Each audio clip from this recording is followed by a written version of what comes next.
Sickle cell आजार जनजागृती सप्ताह 11 ते 17 डिसेंबर या दरम्यान संपूर्ण जिल्ह्यातील आरोग्य संस्थांमध्ये साजरा करण्यात येत आहे. जिल्ह्यातील सर्व आरोग्य संस्था स्तरावर सिकलसेल आजाराची तपासणी व मार्गदर्शन शिबिराचे नियोजन करण्यात आले आहे. जास्तीत जास्त लोकांनी आपली सिकलसेलची रक्त तपासणी जवळच्या उपकेंद्र, प्राथमिक आरोग्य केंद्र, ग्रामीण रुग्णालय, उपजिल्हा रुग्णालय येथे जाऊन आरोग्य विभागाकडून आवाहन केले आहे. याच अनुषंगाने मोठा उपकेंद्राच्या वतीने पुढाकार घेत गावात प्रभात फेरी काढण्यात आली. यावेळी उपकेंद्राच्या वैद्यकीय अधिकारी डॉक्टर नीता नागले, आरोग्य सहाय्यक अशोक सुरतने, आरोग्य सेवक प्रवीण निंभोरकर, आरोग्य सेविका हिना सौदागर, प्रवीणा धाकडेसह आशा सेविका, अंगणवाडी सेविका उपस्थित होत्या. सिकलसेल आजार हा अनुवांशिक असून आई वडिलांपासून अपत्यांना होतो.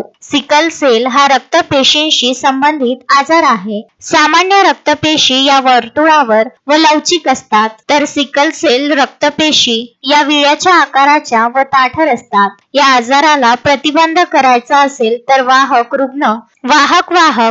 रुग्ण यांनी आपापसात विवाह करू नये, कारण होणारे अपत्य हे सिकलसेल वाहक किंवा रुग्ण होऊ शकते. सिकलसेल हा अनुवांशिक आजार आहे. सिकलसेल आजाराचा संपूर्ण उपचार नाही, पण नियंत्रण शक्य आहे. सिकलसेल रुग्णास नियमित आणि समतोल आहार आवश्यक आहे. सिकलसेल रुग्णांचे योग्य औषधोपचाराने आयुष्य वाढते. मारुती पाटणकर, विदर्भ न्यूज, चिखलदरा.